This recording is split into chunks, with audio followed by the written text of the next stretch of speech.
Pues en Italia se dice que hay cosas que son más únicas que raras, ¿no? Più único que raro. Y es una cosa muy extraordinaria que el prefecto de Asuntos Económicos de la Santa Sede acepte un coloquio como este. Y yo se lo agradezco a la gestión de Fernando, que ha sido muy decisiva en esto, porque María me considera que soy un animal de los que tropieza varias veces en las mismas piedras, sonriendo. Y por eso yo quería destacar la excepcionalidad de este encuentro y te agradezco muchísimo que hayas aceptado este reto. Muchísimas gracias por la invitación. No sé si nos lo vas a agradecer al final, pero... Veremos. A mí me gustaría trazar primero, lo que nos ayudamos a trazar primero como el marco conceptual de asuntos económicos o de economía de Iglesia Católica, Santa Sede, Vaticano, ¿no? Para poder luego ir avanzando en ingresos, gastos, benefactores, etc. ¿Te parece? Me parece estupendo porque yo no sé si es conocido o generalmente conocida la estructura de, no sé cómo llamarlo, porque yo antes lo llamaba Vaticano, pero ya sé que no lo puedo llamar Vaticano porque el Vaticano es una cosa, la Santa Sede es otra y la Iglesia Católica, la Iglesia Universal es otra cosa distinta, ¿no? Hace 6 años, cuando yo llegué a Roma, pues para mí era todo igual.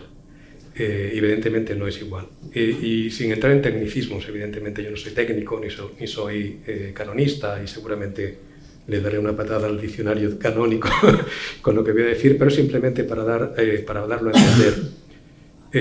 La Santa Sede es como si dijéramos el gobierno, la institución de la cual se vale el Santo Padre para gobernar la Iglesia Universal en conjunto con los obispos del mundo. Y esta institución está compuesta por diversos, se llaman dicasterios, y por otras entidades que luego hablaremos, y estos dicasterios pues, se pueden asemejar más o menos a los ministerios de un país normal. Evidentemente esto no es un país normal, pero a nivel de ejemplo. O sea, los dicasterios serían los ministerios, pero luego hay otras entidades también que forman parte de la Santa Sede que se dedican a cosas específicas, no tienen nada que ver con la misión universal de la Iglesia, ¿no? Pero así como un dicasterio tiene su competencia universal, si estamos hablando de, no lo sé, por decir un ejemplo, doctrina de la fe, el dicasterio de doctrina de la fe, pues evidentemente la doctrina es universal y tiene competencias a nivel universal. Hay otras entidades que no, que tienen unas actividades concretas, específicas, forman parte de la Santa Sede, pero no a nivel universal, a nivel, en este caso, local dentro de la Santa Sede. Esto podría ser, para poner un ejemplo, la Basílica de San Pedro, por ejemplo, la Biblioteca Vaticana, o, más cercano, todos los organismos económicos que formamos parte de la Santa Sede. Nuestra misión no es la economía universal, y esa es una de las cosas que hay que aclarar desde el principio. La Secretaría para la Economía, por ejemplo, no tiene nada que ver con la economía de las diócesis o la economía de las conferencias episcopales, es solamente la economía de la Santa Sede. Por lo tanto, esa sería la Santa Sede, más o menos. Luego está el Vaticano, o dicho más correctamente, el Estado de la Ciudad del Vaticano, que podríamos decir que es la parte física, la parte territorial, la que tiene territorio, edificios y servicios generales, que acoge a la Santa Sede. No es lo mismo que la Santa Sede acoge a la Santa Sede. De hecho, no es lo mismo que la Santa Sede que podría darse el caso que la Santa Sede no estuviera dentro del Vaticano. De hecho, no sería la primera vez en la historia que sucede.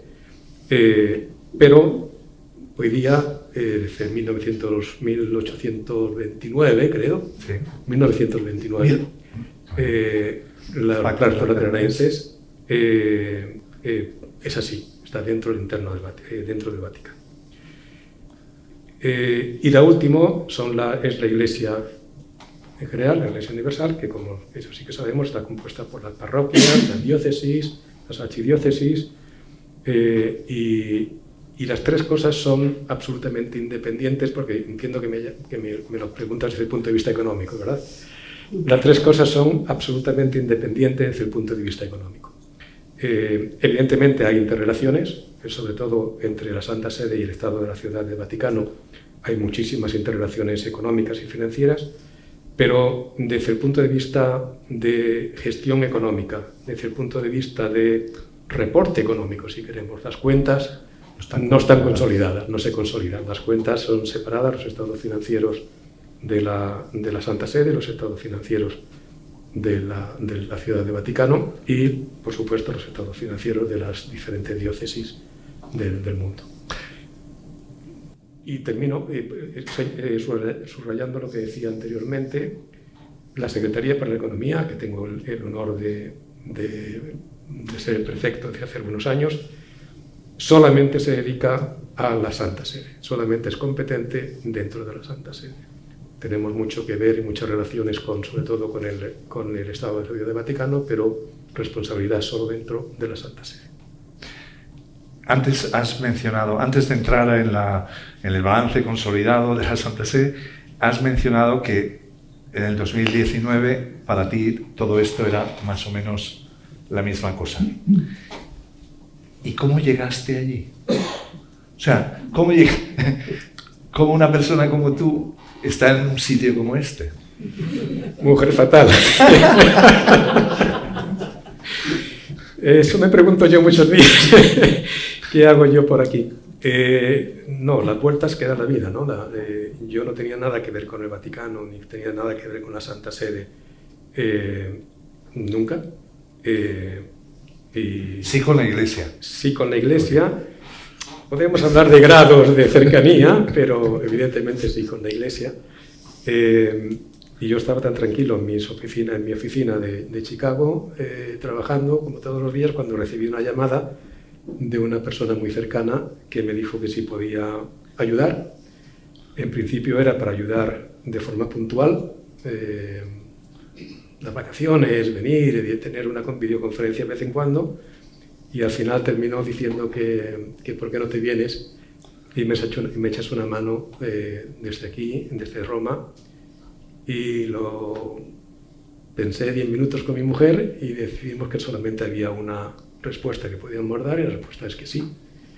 Nos montamos en el avión, iba a decir en el barco, pero nos montamos en el avión y aquí estamos. Y luego tu amigo se fue. Mi amigo se fue, no he dicho quién era mi amigo, pero mi amigo era el prefecto de la Secretaría para la Economía. La historia es un poquito más larga, pero no. El prefecto de la Secretaría para la Economía precedente, él decidió marcharse por motivos de salud y allí me dejó. Por lo tanto, cuando de la Santa Sede te pidan hacer un viaje de vez en cuando, hay que decir que no inmediatamente. Este es el consejo. Okay. Muy bien. Entonces, economía de la Santa Sede. ¿De dónde salen los ingresos? Nosotros clasificamos los ingresos en dos grandes apartados. Uno son los ingresos que llamamos autogenerados por la Santa Sede, que evidentemente son los que el propio patrimonio de la Santa Sede puede generar. El patrimonio de la Santa Sede es mayoritariamente inmobiliario y es un patrimonio significativo, un patrimonio creado a través de los siglos y un patrimonio creado sobre todo a través de los pactos lateranenses como compensación a la pérdida de los estados pontificios. Ese patrimonio inmobiliario por una parte, pero también en patrimonio inmobiliario financiero que evidentemente tenemos que invertir, son los que en principio deberían ser los creadores de los rendimientos suficientes como para permitir a la Santa Sede cumplir con su misión. Pero esto no es suficiente. Ahora hablaremos un poquito de cifras si quieres, pero esto no es suficiente. El segundo apartado importante de ingresos son las donaciones. donaciones que son de tres tipos, mayoritariamente de dos, pero son tres tipos. De hecho, nosotros las llamamos donaciones y contribuciones. La primera, la más importante, son las donaciones de los fieles. Y eso se hace normalmente a través del óbolo de San Pedro. El óbolo de San Pedro es un fondo papal al que los fieles contribuyen y contribuyen normalmente a través de las colectas. De las colectas que se hacen en todas las diócesis del mundo o que se deberían hacer en todas las diócesis del mundo, y también podemos hablar un poquito de esto, cercano o en la fecha de la fiesta de San Pedro y San Pablo, el 29 de junio. Eso viene a través, y muchas donaciones vienen también directamente de los fieles, no solamente como las colectas, sino vienen también muchas veces a través de los fieles. Nosotros recibimos un montón de cartas en las que, entre muchas cosas que nos cuentan, adjuntan un cheque, adjuntan algún billete de vez en cuando. Billetes de todos los países que luego algunas veces no sabemos qué hacer con ellos. Esa es la segunda parte más importante. La tercera son las contribuciones de otras... dentro de las donaciones está lo que llamamos el canon 1271, que es el de derecho canónico, que son la contribución que hacen cada una de las diócesis del mundo al sostenimiento de la Santa Sede. Por derecho canónico, las diócesis del mundo deberían poder sostener la misión de la Santa Sede siempre a través de sus posibilidades, por supuesto. Y hay muchas diócesis del mundo, como sabemos, que en vez de sostener necesitan sostenimiento, ¿no? Porque ahí es donde empieza la dificultad de la llegada de fondos. Y la tercera es las contribuciones que ya hablaba, son las contribuciones que algunas entidades que no pertenecen a la Santa Sede dan a la Santa Sede. Entre ellos, por ejemplo, el Estado de la Ciudad del Vaticano. Esas dos áreas grandes, que son los recursos autogenerados y las donaciones y contribuciones, es lo que conforman los ingresos de la Santa Sede. ¿En qué proporción, más o menos? La inmensa mayoría viene a través de los propios fondos generados por la Santa Sede. La Santa Sede pone a trabajar su patrimonio,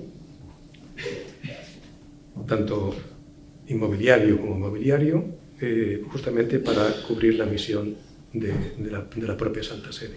Eso es aproximadamente un 75-80% de los ingresos totales vienen de la propia generación, del propio rendimiento patrimonial. El resto entre donaciones y contribuciones.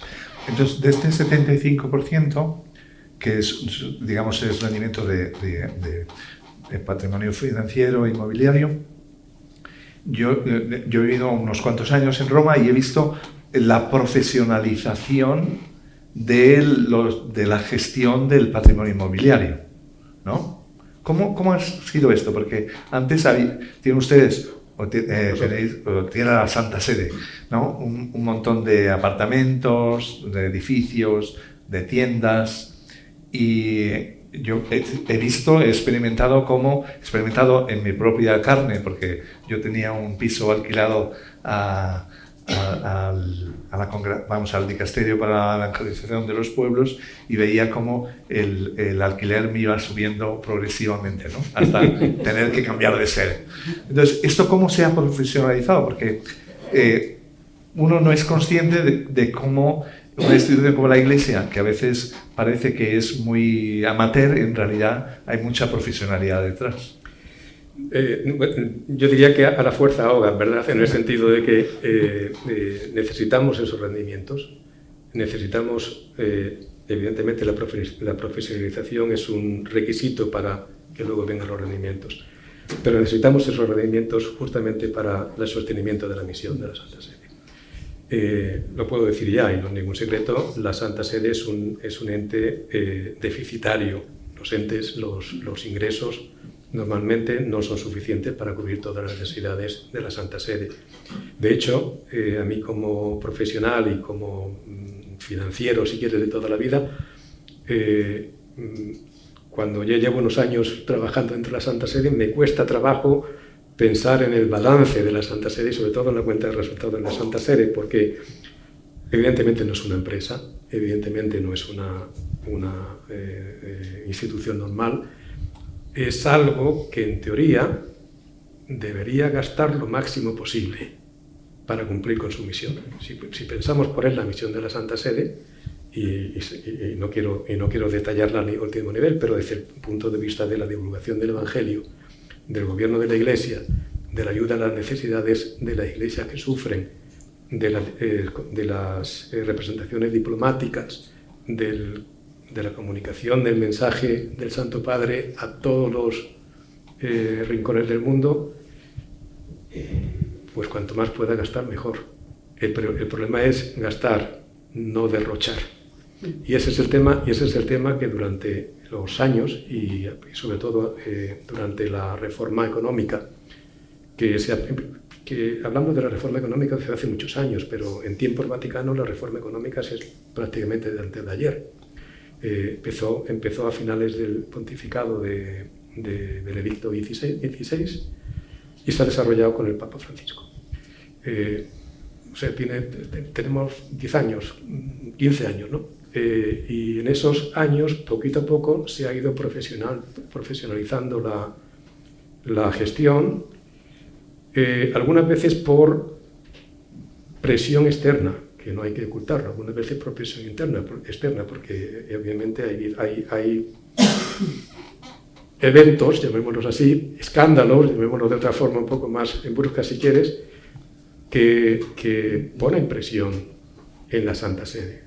Porque ponen presión en la Santa Sede porque evidentemente es conocido y debe de ser conocido y evidentemente no lo podemos permitir. Pero también del propio autoconvencimiento. Yo creo que la reforma económica viene también del propio autoconvencimiento de que no es posible seguir trabajando de la forma que se ha ido trabajando durante tanto tiempo. Es una forma, si me permites, una forma basada sobre todo, o era una forma basada sobre todo, en la confianza individual. Es decir, yo tengo confianza en ti, tira. Y luego yo me olvido ya de ti, ¿no? Y evidentemente eso no funciona así. Evidentemente hay que tener confianza, hay que delegar, pero hay que controlar. Y hay que tener unos sistemas de governance adecuados. Y hay que tener unos profesionales adecuados. Y esos profesionales no existían en la cantidad que debían existir. Y todo eso se ha ido añadiendo poquito a poco en el tiempo y se sigue añadiendo. No estamos todavía, evidentemente, a un nivel que podamos decir estamos a nivel estándar internacional, si tú quieres. Pero esa es la estrategia, esa es la dirección. Estar como institución a unos estándares internacionales. Hablo de economía, que no tenga nada que desdecir de cualquier otra institución pública o privada. Me hablaba de la parte profesional del real estate. Tenemos muchos unidades inmobiliarias, que la llaman unidades inmobiliarias, pero muchas, estamos hablando de miles de unidades inmobiliarias que hay que gestionar. No se puede gestionar si no tienes una organización profesional adecuada y todavía no la tenemos al 100%. Pero hay algo que sí que puedo decir ya, porque hace algunos años era notorio y se decía y se comentaba, pero aquí en la Santa Sede se comenta todo, tú ya lo sabes. Se comentaba de que había muchos apartamentos vacíos. Por lo tanto, ¿cómo podemos decir que la Santa Sede necesita dinero si hay apartamentos vacíos que no se ponen en rendimiento, ¿no? A día de hoy no hay ninguno. A día de hoy todo lo alquilable está alquilado, excepto aquello que está reservado para cuando pueda venir alguna persona que necesite alquiler, en ese sentido. Pero bueno, no sé si te sirve de consuelo, pero yo no conozco ninguna institución que cambie si no es por presión. Interno, Gestión interna o externa, evidentemente. O sea que es muy difícil que una institución cambie. Pero en fin, pero de todas maneras hay patrimonio que no se puede hacer rendir, o por lo menos directamente. Yo recuerdo cuando era periodista y entrevisté a tu predecesor, que le dije, ¿cuánto está la Basílica de San Pedro? ¿Qué valoración tiene la Basílica de San Pedro en el balance de la Santa Sede? ¿Cuál es la respuesta? €1. Claro, menos mal, ¿no? Sí, y eso pasa con mucho el patrimonio, evidentemente, de la Santa Sede. La Santa Sede del Estado de la Ciudad del Vaticano. Prácticamente el Estado de la Ciudad del Vaticano no tiene valor contable. ¿Por qué? Entre otras cosas, porque no puedes hacer nada con lo que está dentro del Estado de la Ciudad del Vaticano. Con los inmobiliarios, con los activos inmobiliarios de la Santa Sede, una gran parte pasa de mí en esto. De nuevo, con el paso del tiempo también hemos ido profesionalizando toda esta parte y solamente 3 años atrás empezamos a poner presión para decir, sería bueno saber aquellos activos que sí que se pueden poner en rendimiento, cuál es el valor de mercado, porque no lo sabemos. Hoy ya sabemos cuál es el valor de mercado. De todos los activos que se pueden poner en el mercado, tenemos en nuestro balance a valor de mercado. Luego tenemos otros activos que son patrimonio histórico. Esos están a valor de €1 por activo, evidentemente simplemente por identificarlo en el balance, por la trazabilidad, ¿no? Y luego están los activos institucionales, que son los tres tipos de activos, los que podemos sacar rendimiento, los institucionales y los históricos. Los institucionales son los que utilizamos.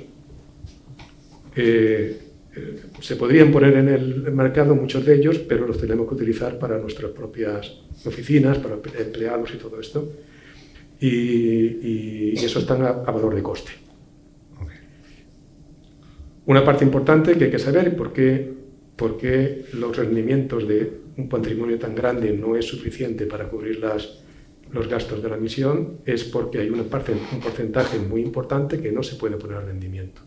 Más del 50% de los activos no se pueden poner a rendimiento, están utilizados internamente. No quiere decir que no se pueda mejorar, porque evidentemente hay que trabajar en la utilización de esos activos y poner al máximo posible al mercado, y en eso se ha ido trabajando en los últimos años, pero hay una parte importante que es de las instituciones que tienen que estar en un sitio. Esos son ingresos. Esos son ingresos. ¿En qué gastáis? Lo podemos. Es muy importante porque uno gasta en lo que considera que es importante. Sí, te he dicho antes más o menos la misión, ¿no? Y evidentemente en eso se gasta, ¿no? En llevar adelante la misión de la Santa Sede. El 50% de nuestros gastos, por cierto, los gastos no estamos hablando de una barbaridad de gasto, ¿eh? La realidad económica de la Santa Sede es bastante simple y desde el punto de vista de dimensión es más pequeña que una gran empresa, no tiene nada que ver evidentemente con un Estado, no tiene nada que ver evidentemente con algunos incluso estados minúsculos, ¿no? Bueno, yo he visto los balances de diócesis como Colonia, como Milán, ¿no? Como Múnich, que son muchísimo más grandes que la Santa Sede. La Santa Sede estamos hablando de, si dejamos aparte los dos hospitales, que son grandes hospitales, que son parte también de la Santa Sede, pero que como hospital, eso sí que funcionan como empresa, ¿no? Funcionan autónomamente, aunque son evidentemente non-profit, pero si dejamos aparte esto, que no evidentemente distorsiona el análisis, estamos hablando de aproximadamente menos de 400 millones de euros de gastos. Menos de 400 millones de euros de gastos. El 50% de estos gastos son gastos de personal, aproximadamente. ¿El Papa tiene sueldo? No. ¿Y los cardenales? Sí. ¿Y se les paga bien? depende de lo que intentamos pedir. Se quejan. Eso es bueno. Se quejan. Los cardenales tienen un sueldo que se llama el plato cardenalicio, el piatto cardenalizio en italiano, que en el momento que son cardenales lo tienen de por vida. Si son cardenales de curia, los paga de curia, los paga la curia, los paga la Santa Sede. Si no, son cardenales diocesanos, los pagan las diócesis. Bien. Y esos son cardenales, pero luego los sueldos, pues imagino que va por categorías. Sí. Yo quiero recordar que había 30 categorías. No, 10 de directivos. 10 categorías. Hay 10 categorías, niveles, sí. Y luego 4 de directivos. Y cada uno tiene un sueldo, cada categoría tiene un sueldo que es un sueldo fijo, un sueldo que está fijado por nivel para cada nivel. No es por la posición que ocupe cada uno, sino por el nivel que ocupe cada uno. Es como una institución pública, más o menos. Sí. Y me decías, ¿bien pagados, mal pagados? Hombre, eso era una de las grandes preguntas que yo tenía cuando en el 2022, con la nueva Predicate Evangelium, con la nueva Constitución, se creó la Dirección de Recursos Humanos y creo que no sabían dónde ponerlas y nos la pusieron en la Secretaría para la Economía, ¿no?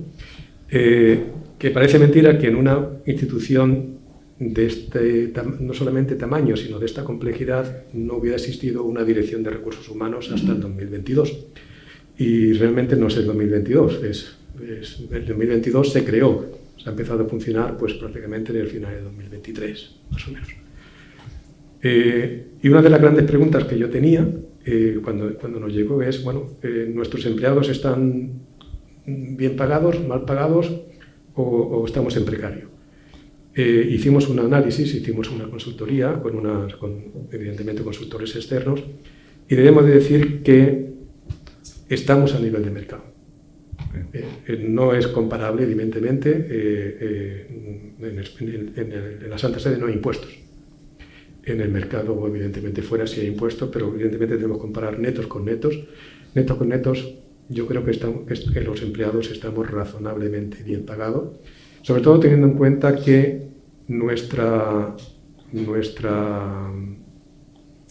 motivación no debería ser la motivación económica. Como motivación económica, si tienes en cuenta esto, sí. No estamos mal pagados. Pero en la gestión de personas siempre hay un elemento que es el bonus. ¿Hay variable? No.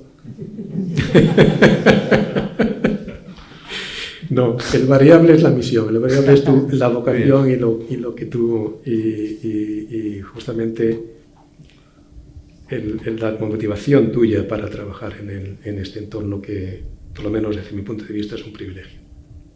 Entonces... Pero no te quiero decir que... Porque es un tema importante. Pero lo vas a pensar, lo estás pensando. Exactamente, no te quiero decir que no, porque hay un tema importante que es lo que yo llamo las setas, ¿no? Las setas que cuando llega una persona se sienta y ya se convierte en seta para toda la vida.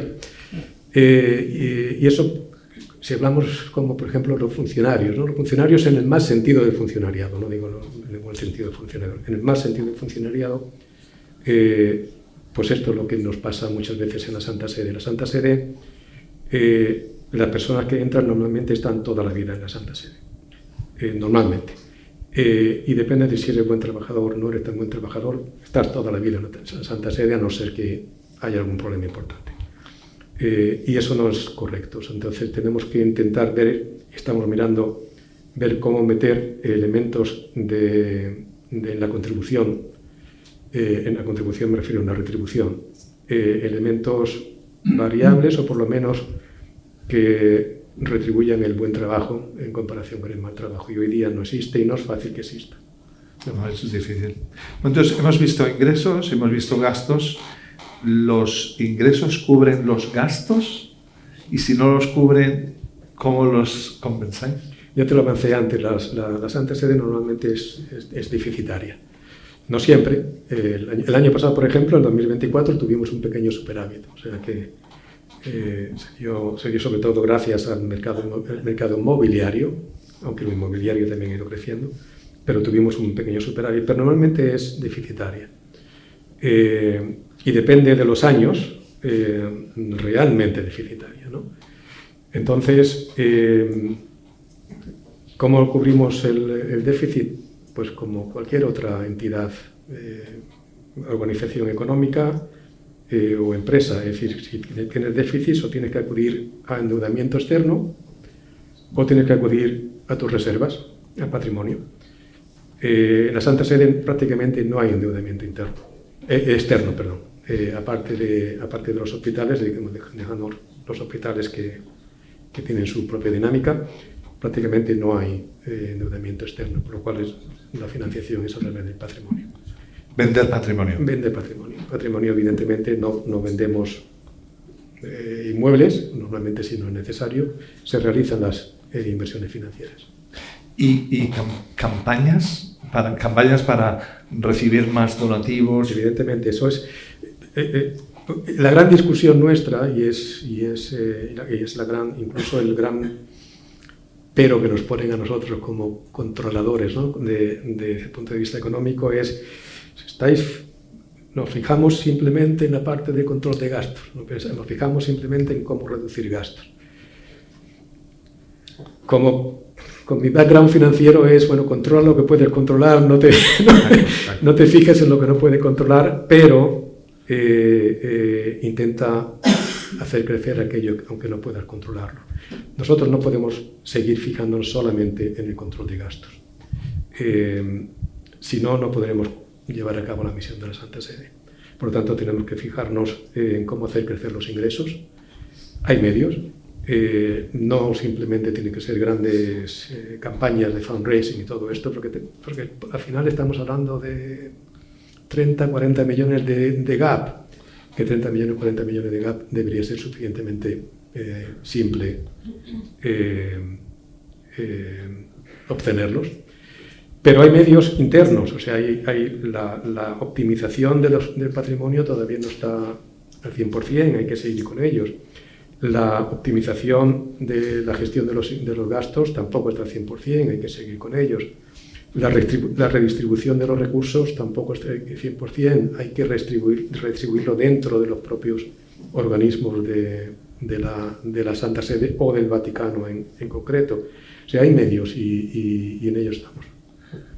Y el fundraising es uno de ellos. El fundraising es uno de ellos, no podemos olvidar del fundraising, es uno de ellos. Antes hablabas de que hay contribuciones que son obligatorias por parte de las diócesis, a que las diócesis de misión no contribuyen, sino son fuentes de gasto, bien pensado.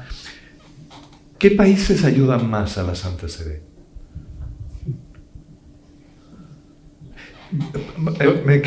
Voy a dividir esto. ¿Qué episcopados ayudan más a la Santa Sede? Y donantes particulares que ayudan a la Santa Sede, si no digo si tienen un código postal, pero ¿de dónde más o menos? Los donantes particulares. Bueno, empiezo de este principio. Permite que vaya un poquito atrás. Nosotros tenemos dentro de la Secretaría de Economía tenemos lo que se llama el Ufficio Obolo, la oficina del Fondo Obolo, que antes estaba en la Secretaría de Estado, como parte de toda la reforma económica pasó a la Secretaría de Economía y aquí recibimos todas las donaciones del Fondo Obolo y todas las donaciones de las diócesis. Si hay algo que me mueve y me conmueve a mí es la generosidad de las personas, de los fieles, individual. Nosotros recibimos del orden, por lo menos nosotros firmamos, y yo firmo la mayoría de ellas, del orden de 20.000 cartas al año de agradecimientos por las donaciones. La mayoría son italianas, porque los italianos tienen la costumbre de mandar la cartita y la mandan la cartita al Santo Padre, que al final nos llega a nosotros, pero 20.000 a las que respondemos una a una y las que el Santo Padre bendice una a una. Yo se lo llevo todas las semanas. la lista de las donaciones que entran, tanto de las individuales como de las instituciones y de las diócesis, se la llevo todas las semanas y él las bendice. Por lo tanto, lo que le escribimos, que firma la carta soy yo. El Santo Padre le da su bendición, es absolutamente cierto. Eso es lo que más me conmueve desde el punto de vista de la generosidad. Hay gente que cuando lees las cartas te dan ganas de mandarle un cheque a ellos. Y sin embargo ellos te mandan el cheque que puede ser 10 euros o 20 euros, pero te lo mandan. Pero eso no es lo que me preguntabas, me parece. Lo que me preguntabas es el resto de los países, la geogenerosidad, si lo quieres llamar así. En este caso estamos un poquito demasiado concentrados, en mi gusto. Si hablamos del óvulo, el 70% más o menos, aproximadamente el 70% de todas las donaciones del óvulo están concentradas en 10 países.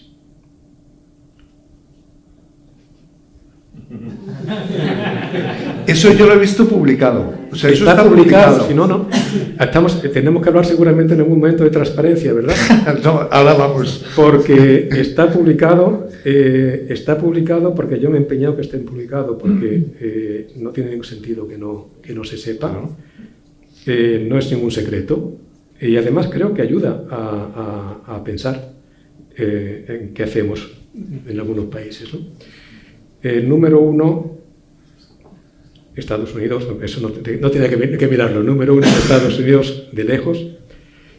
Hablo del óvulo, ¿eh? Sí. Estados Unidos, Italia, Brasil, Corea del Sur, Alemania, Francia, España, México, Gran Bretaña e Irlanda. Esos son los 10 países de mayor contribución al Fondo Óvulo. Hablo del 2025. Algunas fluctuaciones hay de un año a otro, porque algunas veces algunos países lo consolidan 2 años en uno y en un año no contribuyen, te contribuyen un año, pero más o menos los gordos suelen ser los mismos. Pero en esa lista faltan muchos. Sí, bueno, en los 10 tienen que faltar pero tantos episcopales. Muchos gordos, esto es el óvulo. Eso es el óvulo. Esto es el óvulo. Estas son las donaciones de los fieles. Que llegan a través de la diócesis, la mayoría de ellas, en las colectas, diócesis, nunciatura, ufficio óvulo. Ahora vamos a la diócesis, que por ahí donde la diócesis es todavía más concentrada. La diócesis, el 81, 82% de todas las contribuciones de la diócesis están concentradas en 5 países. Estados Unidos, Alemania, Italia, Alemania, depende de España y Corea del Sur, normalmente. Caramba, con los coreanos. España, gracias a la conferencia episcopal, y no sé si hay alguien de la conferencia... Sí, Fernando, por Dios. Lo puedo decir, ¿verdad? Porque de todas formas es público y estará publicado en el Disclosure del óvulo. Este año 2025 es el segundo país del mundo, después de Estados Unidos. Gracias a un gran esfuerzo que ha hecho la conferencia episcopal en el 2025, que nos ha prometido que seguirá, ¿verdad, Fernando?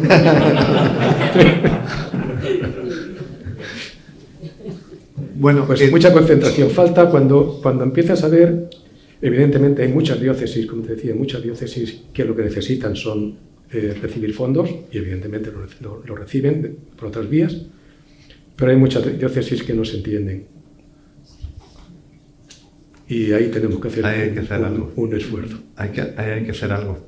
Te puedo dar cifras, porque también son públicas, ¿no? Las contribuciones totales de todas las diócesis del mundo han estado, durante los últimos 4 o 5 años, prácticamente fijas en 22 millones de euros. Este año 2025 ha estado 29 millones de dólares. Un poco de cambio, pero un poquito mejor. Gracias a España.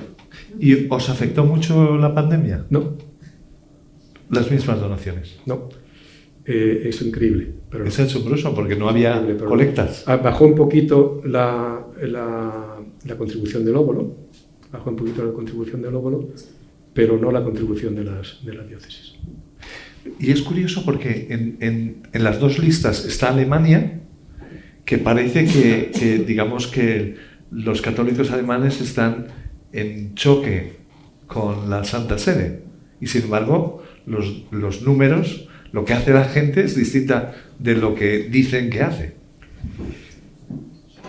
Yo te hablo de la parte de economía. No, pero que... No sé, bien.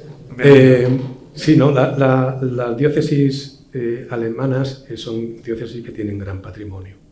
Y las diócesis alemanas, tradicionalmente, la Conferencia Episcopal Alemana y a través de las diócesis, han sido tradicionalmente el segundo contribuyente después de Estados Unidos. Ahora ya no. Ahora se está notando un descenso. Se nota. Gradual, pero se está notando. Sí. Se nota.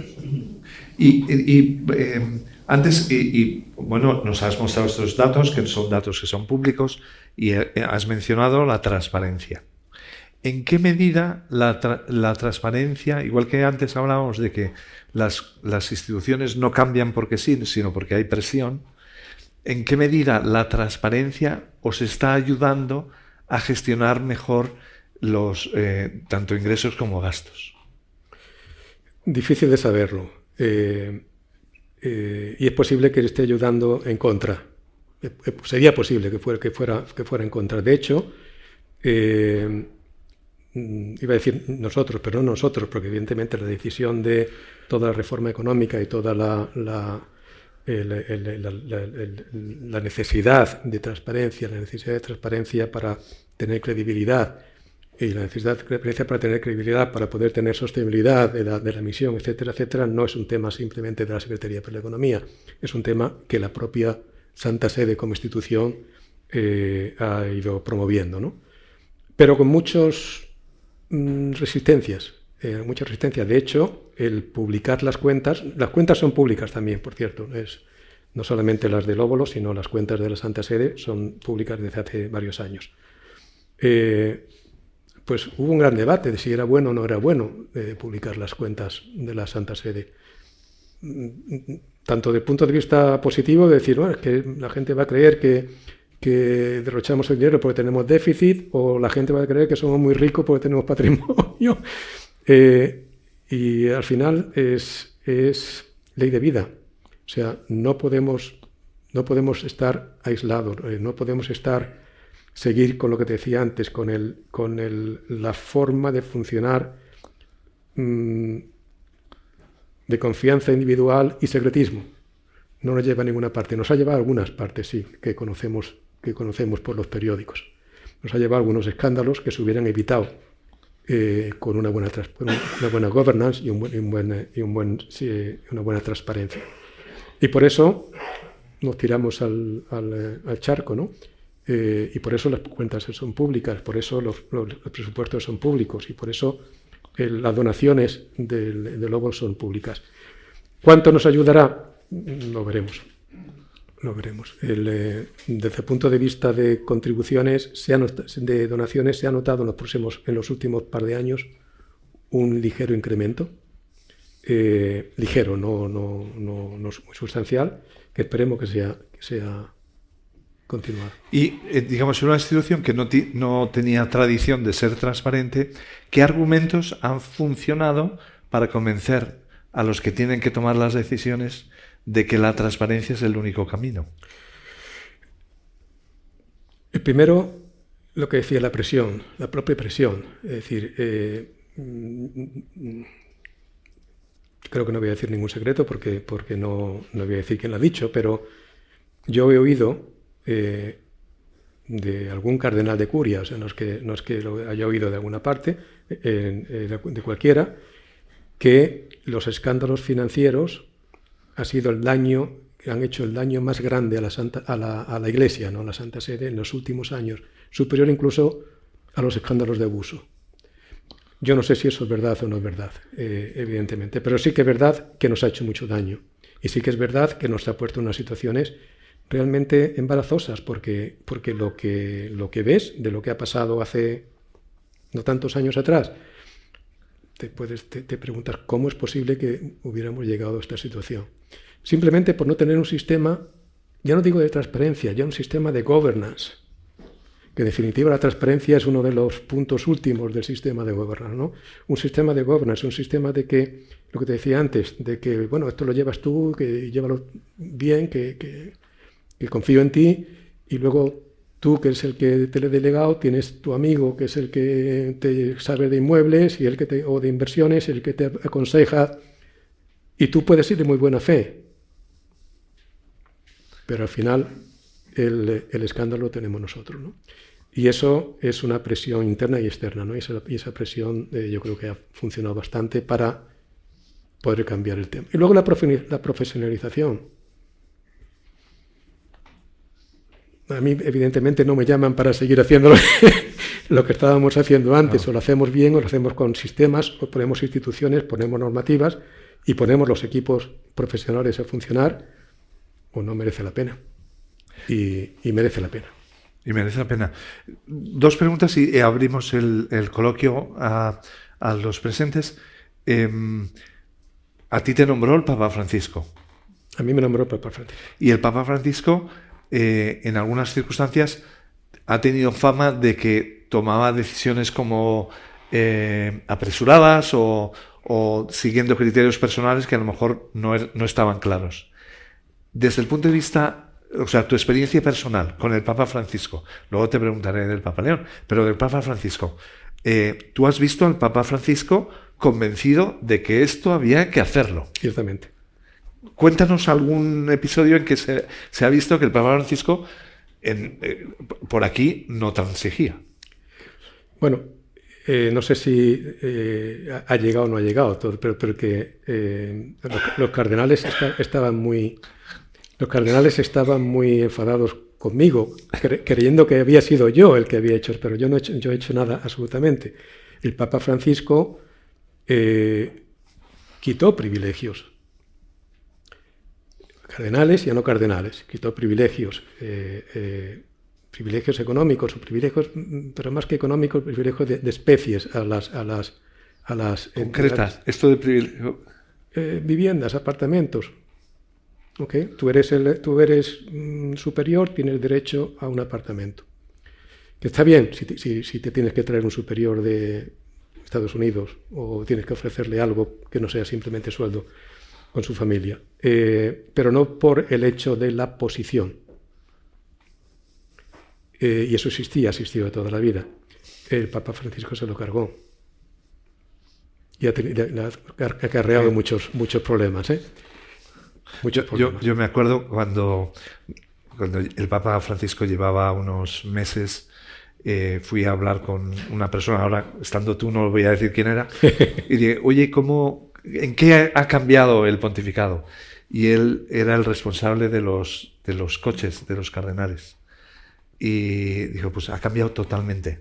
Antes los cardenales se peleaban por el Mercedes que había y ahora nadie quiere el Mercedes. O sea, se ve que culturalmente... Esta es la cultura del Papa Francisco. Sí.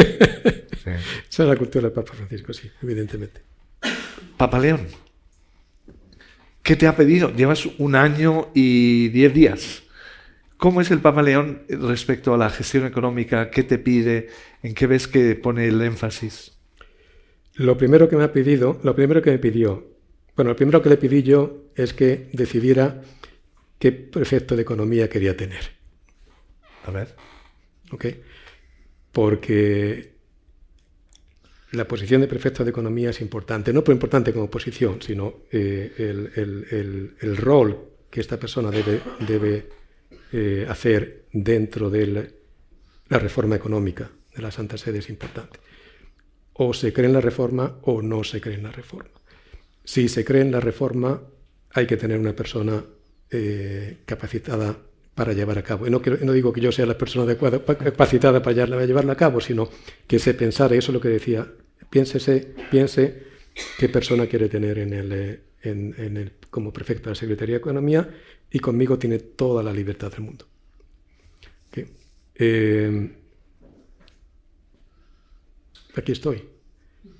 Y no sé por cuánto tiempo, espero que no por mucho, pero aquí estoy. Pero lo que me preguntabas, ¿qué me pidió? Lo primero que me pidió es, lo primero que me dijo es, no podemos volver atrás. No podemos volver atrás. Lo que se ha conseguido desde el punto de vista de la reforma no puede volver atrás.